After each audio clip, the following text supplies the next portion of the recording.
Thank you, everybody, for tuning in. I'm going to give you an abbreviated version of what I give the kids in the schools.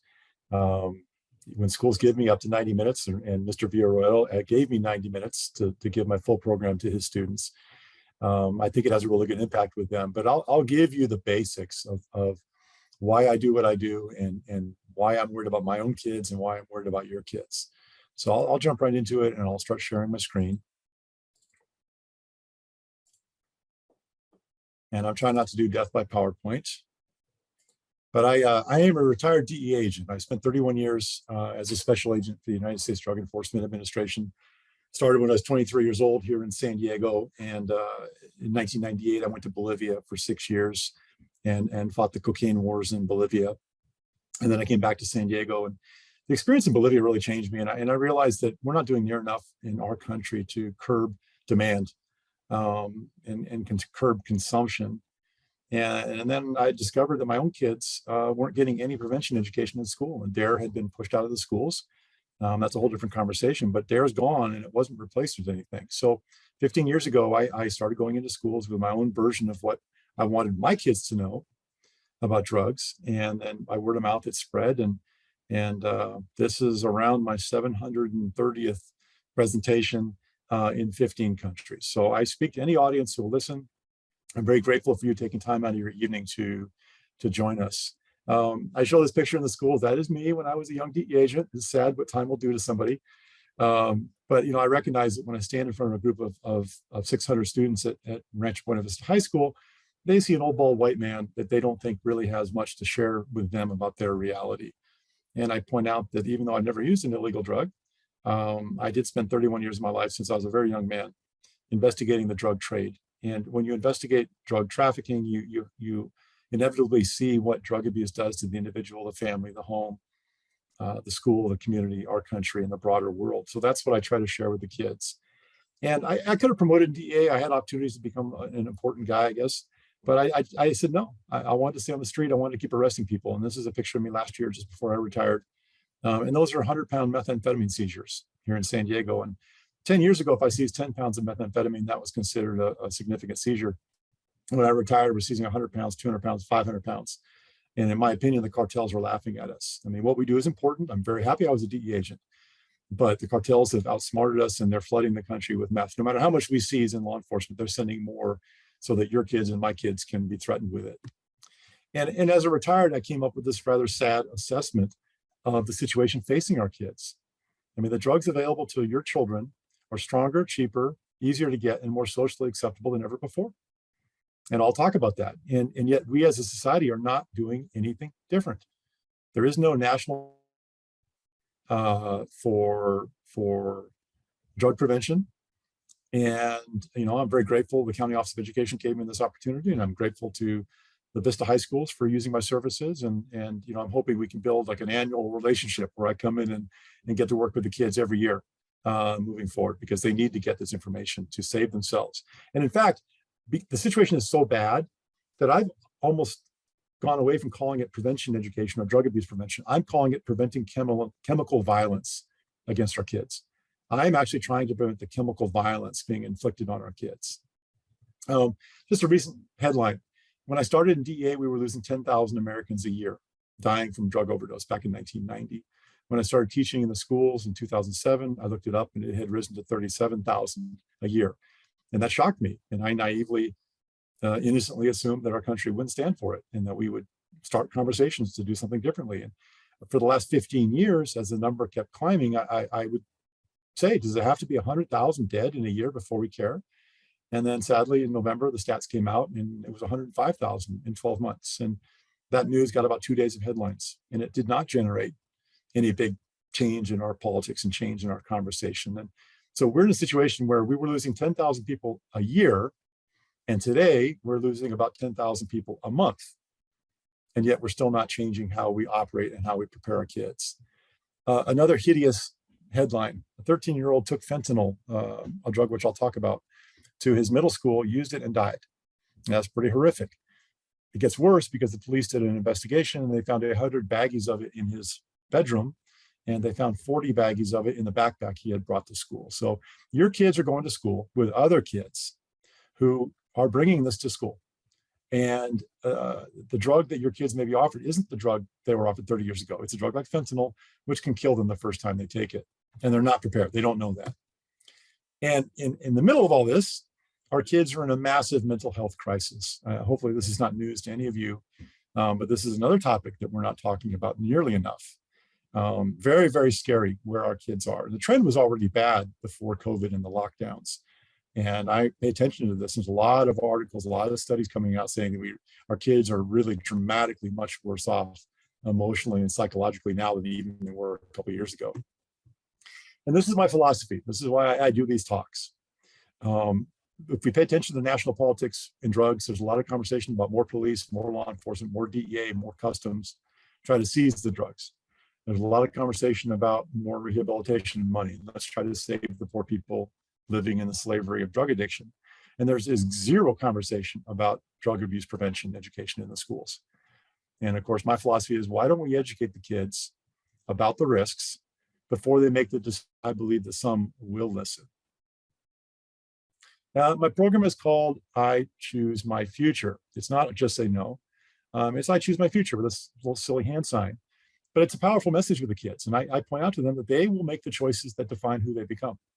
I explain to them their circumstances today don't determine who they are in the future. If they're very well off today, that does not mean they'll be well off in the future. And if they're very poor and suffering today, that does not mean they won't be successful if they're smart and if they make choices. And I point out that drug abuse and alcohol abuse is the fastest way for any teenager to destroy their own chances of succeeding in life. And these are pictures of some of my successes. There's 2,000 students in the gym at Torrey Pines High School. And the teacher that took this photo said he's never seen those kids off their phones for an hour. And I make the joke that I wish the kids were staring at me because I'm so beautiful and so eloquent. But I believe it's because they see me as a credible presenter on this topic. My history as a DEA agent gets them listening. And if they listen, then they're learning something. And then I travel internationally. I've gone 15 different countries now. I've presented about 700 times in 15 countries. And I've discovered that no matter where I go in the world, I don't have to change the message that I give, that the students everywhere understand the culture that they're in. And the culture they're in is telling them drug abuse is cool and it's normal and everybody does it and there's no consequences to it. It's a victimless crime. And they know it's lies and they know that's not probably true, but that's what they hear all day, every day in the media. And, I'm grateful for these little opportunities I get to fight back. And I'm hoping in society eventually will get to the place where we all fight back in a big way against that message that the culture is pushing on our kids. I spoke to the Marines at MCRD, and very few people get to do that. I did not understand how many of these young men joined the Marine Corps to get out of some hellish situation they grew up in. One of the young men in this picture had lost 6 friends. 6 friends had died in high school from overdoses in Ohio. And he joined the Marine Corps to get away. And these are our kids in juvenile hall standing at the end of one of my presentations to show their solidarity. And these kids hated me when I started. They were flipping me off and cursing me out when I started, and I ignored all that.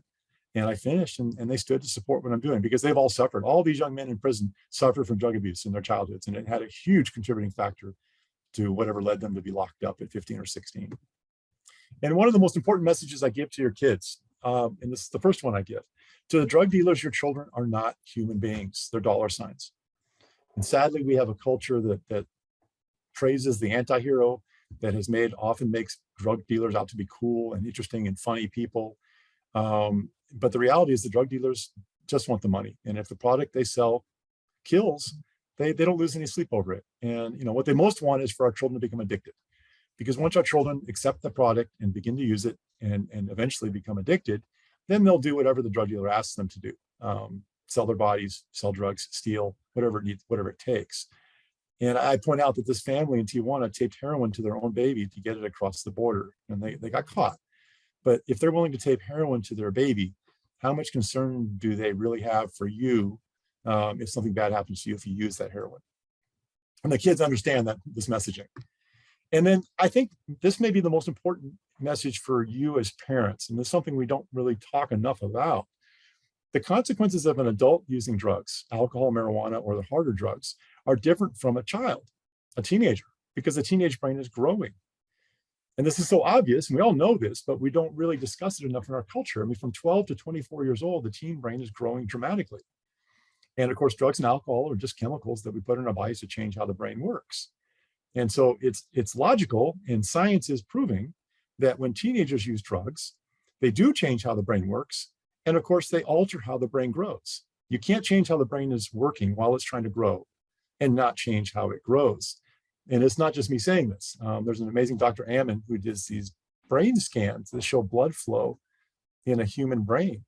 And the images on the top show a healthy human brain not under the influence of any substances. And you see how smooth and even the blood flow is. But if we move to the right, the first image is a 17-year-old smoking marijuana for 4 years. And you see those blemishes on the brain. Those are not dead brain. Those are parts of the brain with no blood flow. His THC, his marijuana consumption, has changed the blood flow in his brain. If you were to ask that young man, are you damaging yourself through your marijuana use, he would assure you that he is not. But of course, he can't see inside his brain, and the damage is incremental. It happens over time. And at 17 years old, those areas of his brain are not working. And because he's 17, they're also not growing. And then you can move around this image and see that nicotine and opioids and cocaine and alcohol all have similar effects in changing how the brain functions. And obviously, if the blood isn't going, the teen brain is not growing. And I call these my 3 laws of substance abuse. And I think, unfortunately, the reason so few parents tend to tune into these sessions is that they don't really understand how it works. It is not some bad kid. It's not some stranger that's going to lure your child into substance abuse. It's going to be a friend. I have 3 daughters, and all 3 of my daughters, I tried extremely hard to keep my daughters away from drugs and alcohol. And unfortunately, all 3 of my daughters at times had what seemed to be rather serious problems. Looking back, thank God they weren't that serious in hindsight. But each time I would ask my girls, why did you do such a stupid thing? You knew better. And every time they told me a version of Dad, it was everywhere. Dad, it was my boyfriend. Dad, it was my girlfriend, my best friend. And I realized it really does surround our kids. And this person they know comes up and says, hey, trust me, this is going to be fun. Let's do this. And we need to prepare our kids to understand that choice to use the drug has consequences, potentially deadly and devastating consequences. And if they really don't want to use it, it's not that complicated either. They look that friend in the face and they say, you know what, not today. I don't feel like it today. Maybe next time. Maybe I'll think about it. They tell that person whatever they need to tell them to not use. And I make the argument that eventually that person will get bored and will move on.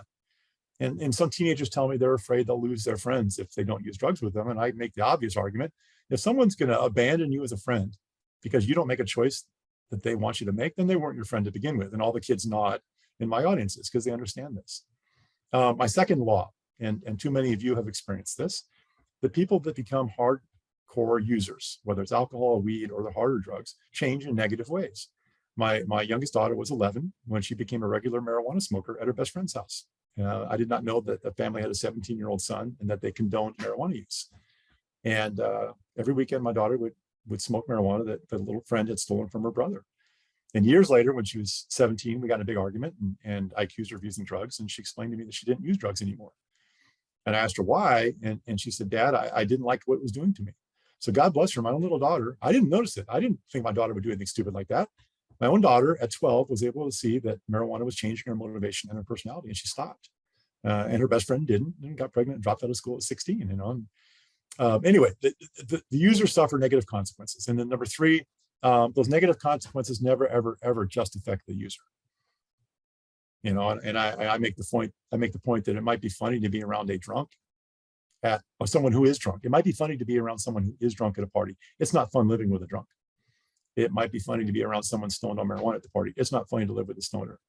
Never mind the harder drugs. And I talk about some of the high school students we've lost in San Diego to overdose in the last year.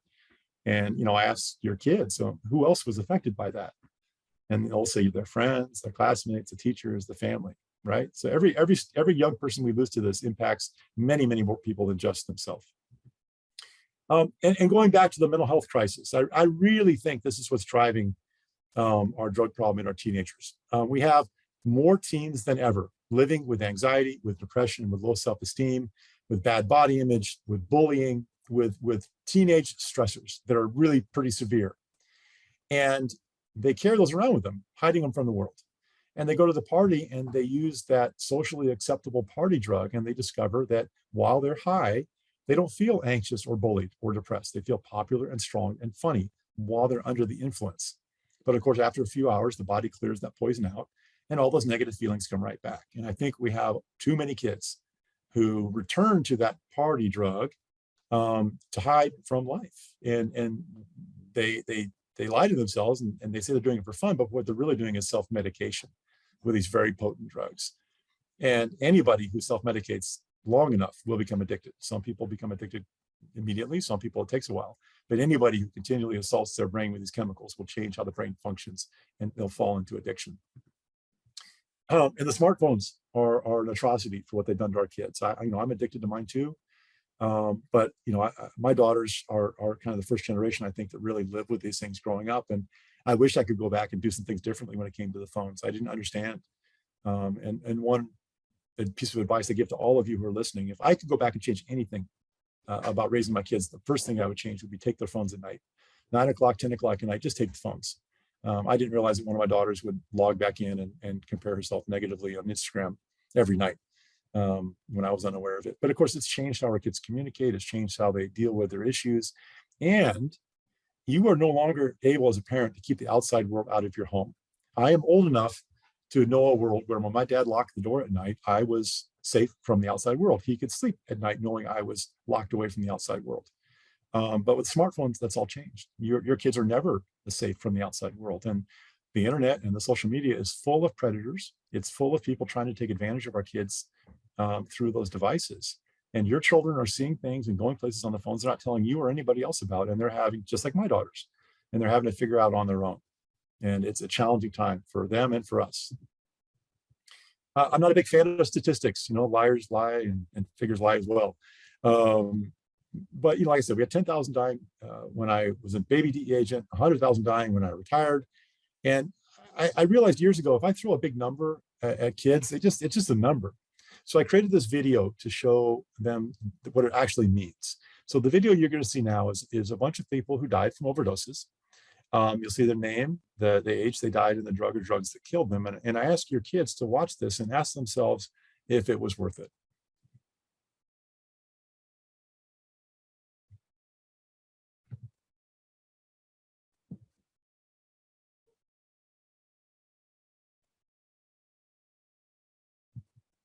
It's telling me I can't play media, so I don't know, something with the webinar is not letting me. Sorry about that. We'll talk about alcohol just for a moment. This is not getting much attention. Alcohol death spiked during the pandemic. I was kind of surprised when I found this article. I haven't been hearing about this. And, we kind of don't worry about alcohol so much anymore. We talk about fentanyl, and we talk about marijuana, we talk about methamphetamine, but alcohol is out there stalking our kids as well. And then there's this conflicting messaging. We have these surveys that we give to the kids in different places and different levels. And some headlines come out and say the drug use is declining among our kids. And that sounds like a positive turn of events. But if you dig into the data, what it actually shows is that there may be, according to the kids, less kids using, but more kids are admitting to more serious and more regular use of more dangerous drugs. So believing the surveys, we maybe have less kids using, but we have more kids using more frequently and much more dangerous substances. And this shocked me. Liquor during lockdown, 1 in 6 parents allowed teens to drink during quarantine. The number of parents who would allow their kids to drink at home was tiny, low single digits before COVID. And then Notre Dame did this big survey, and it came out with like over 15% of parents were endorsing their kids drinking alcohol at home in front of the parents. And I fear that's going to have, some consequences over time. And when I go to a school, every single school in San Diego County tells me their number one drug problem is vaping. And I understand that because that's what they see, right? That's just what they see. And that's what they're dealing with every day is kids bringing the nicotine and the THC vapes to school. So we'll talk about vaping for just a moment. I despise vaping. I despise the industry that produces these things. I despise the people selling these things. And even the names will lie. Vape suggests water vapor to our kids. And honestly, most of our kids think it is a flavored water vapor that doesn't really have any kind of negative consequence. And I show this slide. I mean, it's propylene glycol, glycerol, and a whole bunch of other chemicals, most importantly, nicotine. And it's the same nicotine that's so addictive in cigarettes. And these things are manufactured by the same people who manufacture cigarettes. And they're sold to our teenagers for the same purpose. They want them addicted to the nicotine young, so they'll buy the product for life. And then even the nicotine is different. Now what's in the vapes is what's called nicotine salts, which is a much more effective way for nicotine to get in the body. So the companies weren't just happy with the old nicotine. They had to come up with a nicotine that absorbs even better into the human body. And, we talk about back in the day when we would all get smoking prevention education in schools. And when our country decided to push back against cigarette use in our kids, we all got this in school. And we understood the consequences of smoking cigarettes. And after 30 or 40 years, it worked. And today's teenagers do not want to smoke cigarettes. They see them as dirty and disgusting, as I think they are. But that created a problem for the tobacco companies, because the tobacco companies have a business model. And that business model is to get our kids addicted young. And then, they'll buy that product for life. But since our kids won't buy the cigarettes, the tobacco companies had to come up with a replacement delivery system for the nicotine. And that's the vape. Let's see if I get this video to play. Oh, that one's not gonna play either, sorry. And when they first came out, they were clunky and boxy and kind of obvious. And then the Juul company came along and made the one that's in the middle there that looks like a USB drive. And now there are hundreds of different varieties of things that are designed to be sneaky. They're designed to be cool to the kids. And there's clothing designed to hide these things. There's clothing designed so the kids can smoke them in the classroom. I'm in the high schools I visit, they're telling me, students are telling me they don't even like going to the bathrooms at school because there's so many kids vaping in the school bathrooms. And these are graphics of some of the different sizes and shapes of the vapes available to our kids today. And I'm not a fan of the Juul company. I mean, they really went big and popularized these things for our kids. And to this day, the Juul company insists that they did not market this to our teenagers. To this day, they claim that they only created these devices to help adult cigarette smokers get away from smoking cigarettes. So I ask your kids, who is the target audience for this ad, me or them? And they all kind of smile. And they get it, that the tobacco companies are targeting them.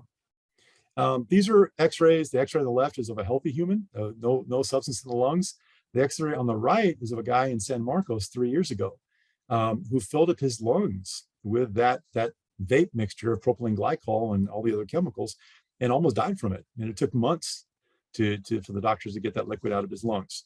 But I'm not really worried about your kids suffering a major health consequence or death consequence from vaping. I'm just worried about them being addicted to this chemical nicotine. And then I talk at the end about, nicotine's not a good chemical. The fact that it's legal and that you can buy it doesn't mean it's intelligent to put it in your bodies. And the kids don't understand. Our teenagers have teenage brains. And when they hear that the government has legalized something, they just presume that it's not dangerous. I mean, why would the government legalize something that's dangerous? And I point out that, before the modern era, before you could go to the hardware store and buy Raid to kill bugs, people would make insecticide out of nicotine. And it's a very, very effective bug killer.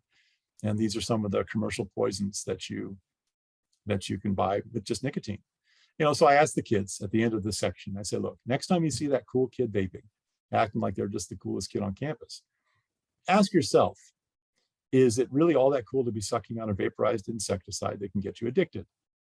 And the kids just stare at me because it's not cool, really. And of course, all of our kids know that you can take the nicotine cartridge out and replace it with a THC or marijuana cartridge, or you can just buy a device that's manufactured with concentrated THC. I have always argued, and I will always argue, in spite of the people who argue with me, that our teenagers smoke marijuana to get stupid and stoned, the same way my friends did back when I was in school. And I inevitably get the argument, but Rocky, it's medicine. And it's not fun. It really is not an easy challenge to stand up in front of high school kids in California and try to explain to them that marijuana is harmful, because they've all been told, your children have all been told thousands of times that marijuana is herbal. It's a supplement. It's going to make them more creative. It's going to make them more relaxed. The people that look up to everywhere in entertainment industry and sports are telling them it's great. Look at me, I smoke weed and I'm on top of the world. And of course, the people, you'll say that it's medicine. So the kids rationalize. And I respond by talking about my own family. And my oldest sister passed away from cancer a few years ago, and my younger sister is fighting an ugly cancer. And both of my sisters, while I was a DE agent, discovered that cannabis products, THC and CBD, would help them with some of their cancer symptoms. And I thought then, and I think now, that that's fabulous. That's miraculous, that cancer can be helped with cannabis, or that multiple sclerosis suffering can be diminished through cannabis use. But if some 15-year-old is going to tell me they smoke it, it helps my sisters with cancer, I have to point out that that is not a logical argument. That's a rationalization. And then I get laughs because all the kids have heard other students saying exactly that. And what I want you to really think about today is what's changed. the marijuana that Bob Marley smoked was 4% THC, because that's roughly, approximately, and that's roughly what's in the natural marijuana plant. When my friends offered me marijuana when I was in school, it was roughly 4% THC. And I saw my friends get plenty stoned and stupid on that 4% THC. And what's changed, though, is the drug traffickers have hybridized the plant. The plant today is not that natural marijuana plant. It is a hybrid plant that in California contains 25 to 30% THC. And a lot of adults don't understand that. When a kid in California today is smoking a joint, that joint has as much THC as 5 or 6 joints did 20, 30 years ago. And I think as a consequence of our education against cigarettes, based on the surveys, most of our teens don't even like smoking joints. They prefer to ingest the THC through the vaping devices. And the potency of the THC in the vaping devices today can be 80, 90% or more. And I was in actually, this is horrifying to me. I went to Escondido High School this afternoon to give a talk to a group of English learning students. And another retired federal agent came with me who was in the middle of a crisis. His otherwise wonderful, beautiful, intelligent 20-year-old son began to vape this super concentrated marijuana about a year ago. And the young man is losing his mind. I mean, the father had to call the sheriffs on him last week and have him locked up on a 5150 hold, which is for crazy people. His son's given up on life. He's given up working, and the father's desperately trying to get the kid into rehab. So we come to the classroom to share the story. We walk out, and the teacher of the class says the same thing, that her 22-year-old daughter is now in THC-induced psychosis, and that they are not sure she's ever going to come out of it. And they're having to adapt to the possibility that they're going to have to care for the daughter for the rest of their life. And I sat there listening to this, horrified, because our culture is telling us all it's just herbal, it's legal, it's all good, right? Well, not when it's 90%, and we have to start drawing a distinction between smoking 4% marijuana and 90%. And we have to draw a distinction between teenagers using it and adults using it. And to my knowledge, we're not seeing all the same damage in adults whose brains are done developing. The damage that we're really noticing in science is happening in teenagers. And this image just kind of pisses me off. I mean, there's just such a culture around the concentrated THC that it draws our kids in. I mean, the marketing is incredible. The names they use, the colors they use, all the different ways that they try to get our kids, enticed to use this stuff. Now, vaping marijuana is associated with more symptoms of lung damage than vaping or smoking nicotine. Vaping by marijuana by teens doubles in the last 7 years. That's not a good trend at all. And the concentrates and the edibles, we don't know what's in that. Nobody knows what's in that. Your kids don't know what's in that.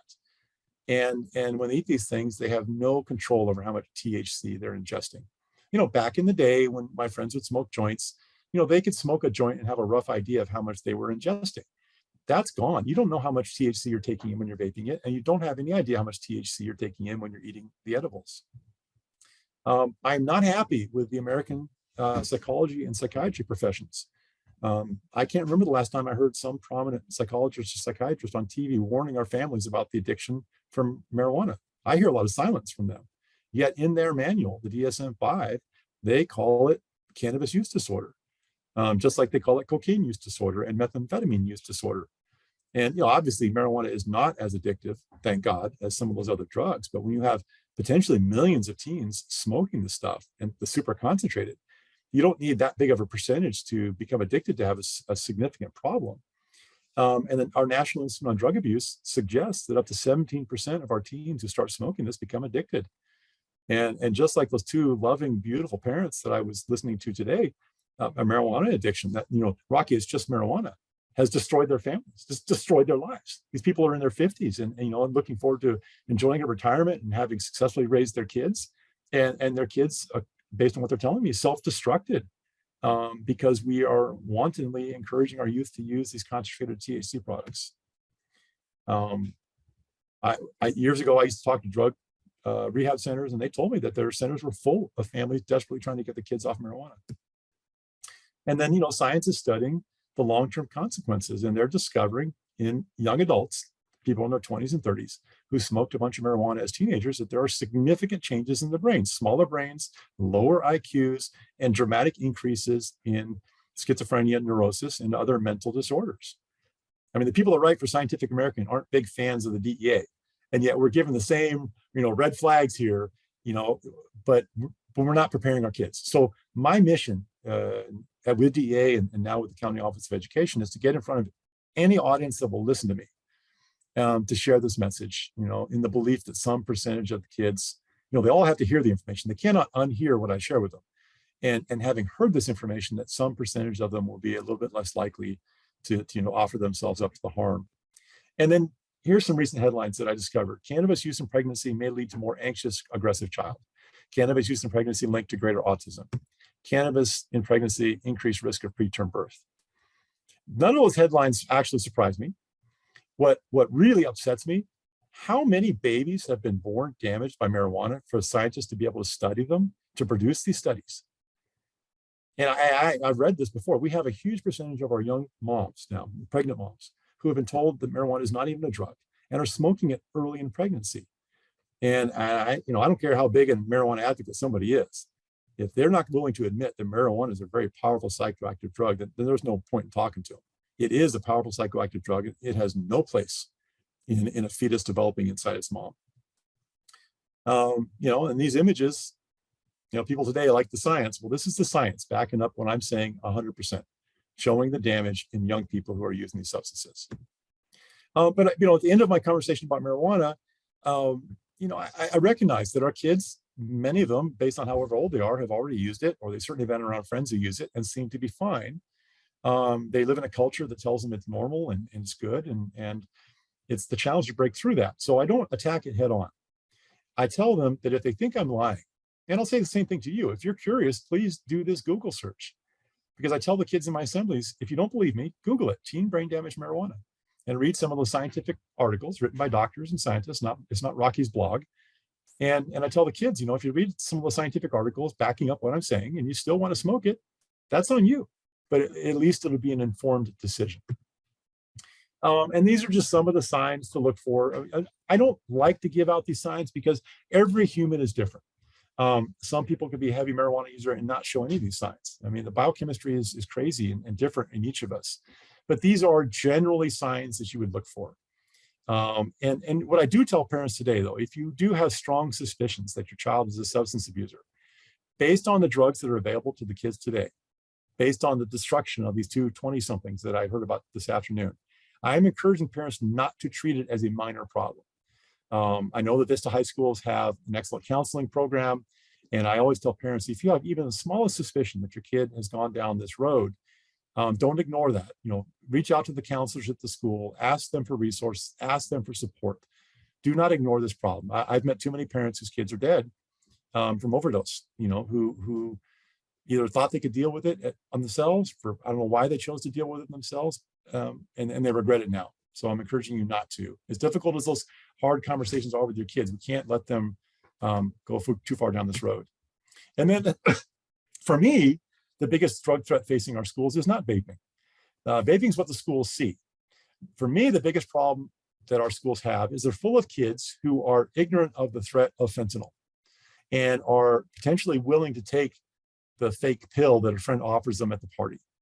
Because we've trained our kids since birth, through all the advertising on TV and through the popular culture, that we have a chemical solution for everything, and it comes from a pharmacy and it comes in a pill.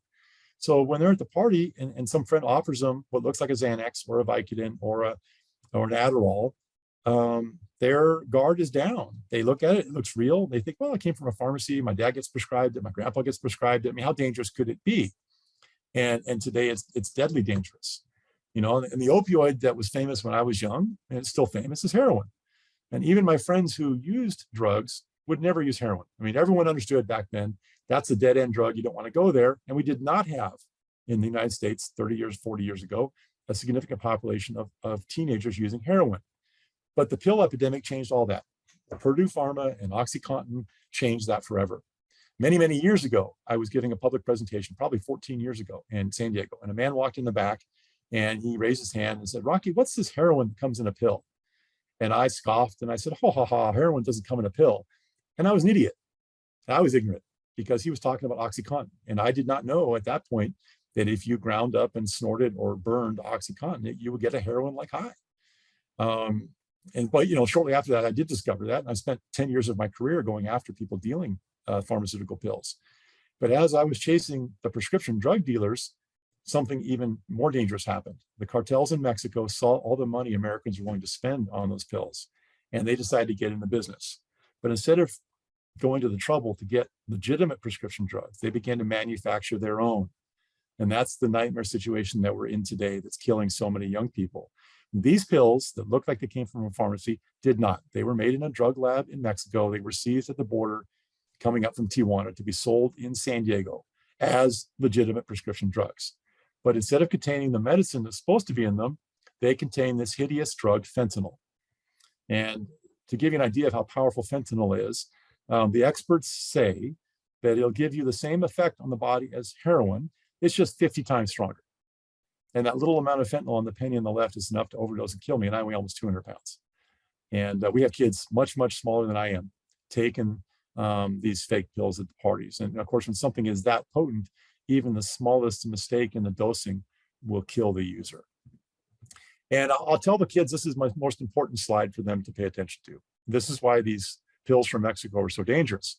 If I'm manufacturing pills in a pharmaceutical company, I know what I'm doing. And every pill I produce has the same amount of the medicine or drug in it, excuse me. But if I'm making these things in my garage in El Cajon, or they're being made at some underground drug lab in Sinaloa, Mexico, those aren't PhD scientists making it. And the green is a sugar, it's mixed in with the fentanyl. The people making the stuff, they blend it, they try to blend it properly. But when they make their pills, as you see at the bottom, some of the pills they make have none of the drugs, some have a range of it, and some have enough to kill anybody who takes it. And tragically, all the pills look exactly the same. They weigh exactly the same. There is no way to test them. And they're not tested, they're just sold. And then they're sold and they're sold and they're sold 10 times before they show up at the party. And one of our beautiful children takes one and doesn't come home. And, you know, unbelievably, I encounter teenagers who tell me they're aware of this. And they tell me they go to a party and they watch the other kids use drugs first to see what happens to them. The first time I heard students tell me this, I really couldn't quite believe it, but I've heard this half a dozen times now. This is a student's strategy. They go to a party, they watch others use the drug first to see if they overdose. If they don't, these young people decide it's safe to use.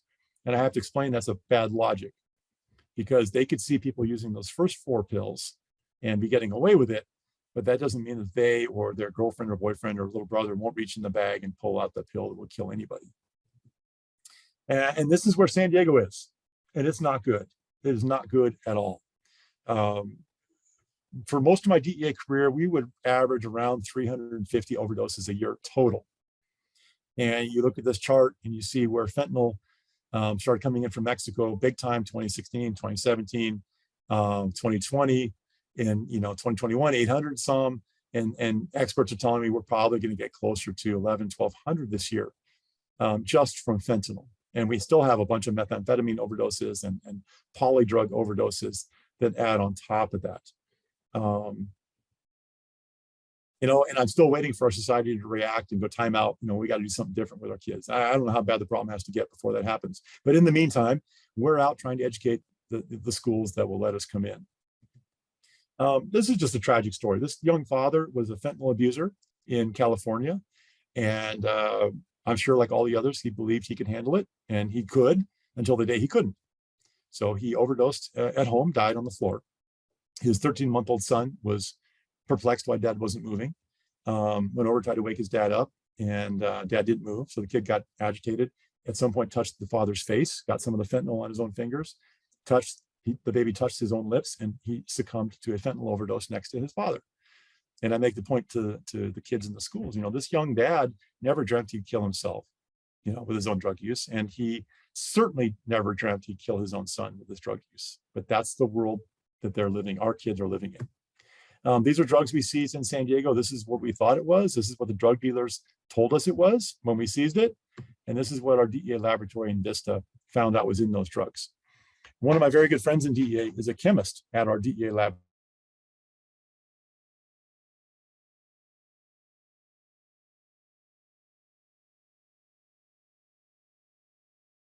You analyze at the DEA laboratory actually came from a pharmacy versus came from a drug lab in Mexico with fentanyl.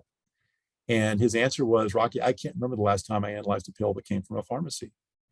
So what he's seeing is essentially 100% of the pills are from the labs in Mexico, which means 100% of the pills showing up at your kids' parties, 100% of the pills they're buying off Snapchat and Instagram, 100% of the pills their friends are offering them are fake counterfeit pharmaceuticals made from fentanyl in Mexico.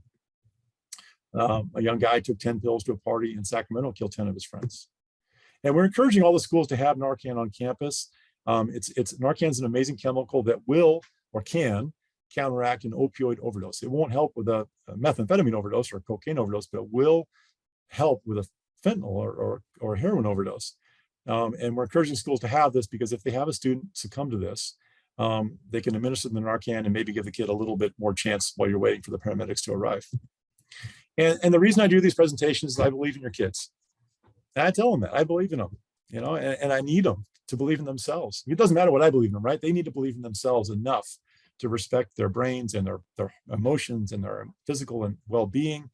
And I tell them I need them to make this world a better place. And I want them to succeed, even though I don't know them. It doesn't matter to me, because if they make this world a better place for themselves and their families, then they're making it a better world for me and mine, because we are all in this together.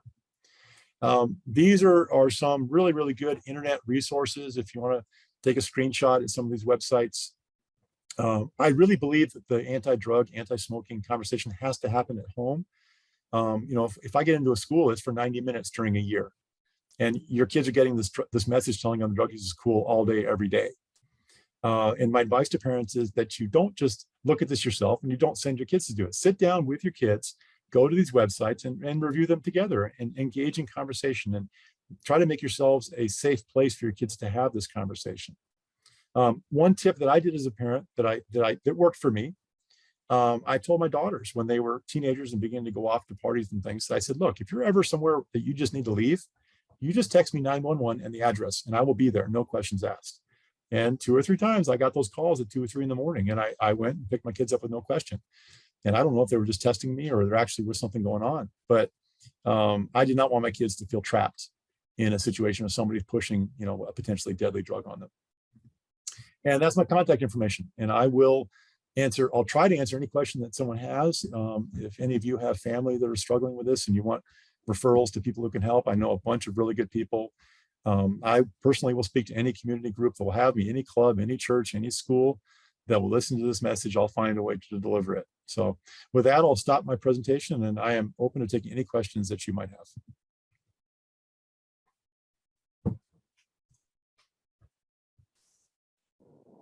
Thank you so much, Rocky. There was a question in the chat asking if we've seen fentanyl in vape pens here in San Diego County. I'm not aware of it being seen in San Diego. I'm hearing it. It's appearing in other places. And it's just a matter of time. The people making these things are trying to outsmart and out market each other. So I don't think that fentanyl in a vape in San Diego is really the biggest risk. I think fentanyl in what looks like a Xanax remains the biggest risk. We do have a big increase in deaths of people taking cocaine that has fentanyl in it. They think they're using cocaine, they're dying from fentanyl.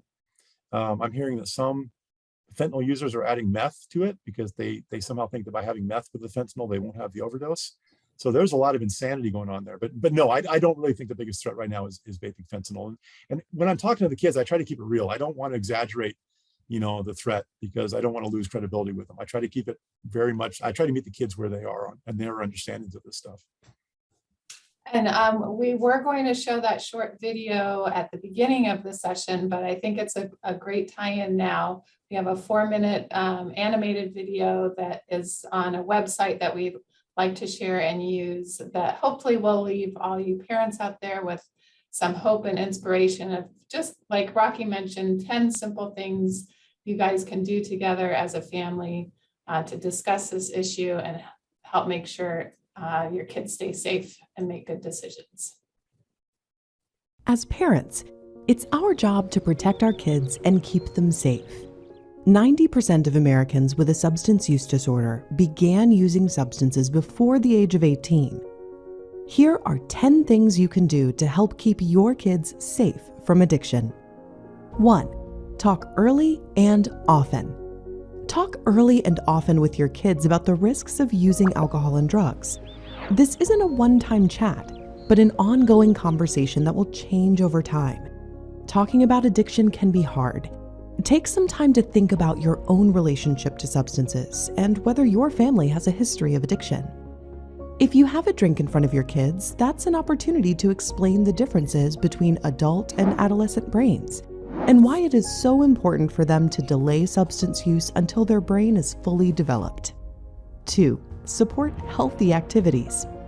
2 important protective factors for kids are engaging with positive activities and feeling like they belong in a healthy community. 3. Set clear expectations.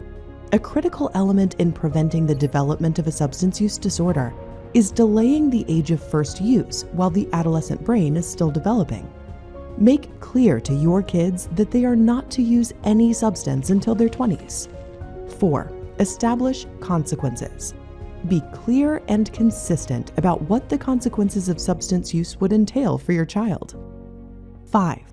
It's not your job to be cool. Our kids don't need us to be their buddy. They need parents to guide and support them safely into adulthood. 6. Don't provide alcohol or drugs to your teens. We might think that teens will be safer drinking if we are there to monitor them. But parents supplying alcohol to their teens increases adolescent alcohol use and other unsafe behaviors. Teen drinking is not inevitable. Don't host, no access to substances at home, and remind other parents that substance use is dangerous for the adolescents, no matter where it happens. 7. Pay attention.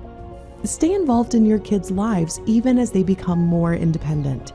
Build relationships with their friends' parents and keep each other up to date about where your kids are and what they are doing.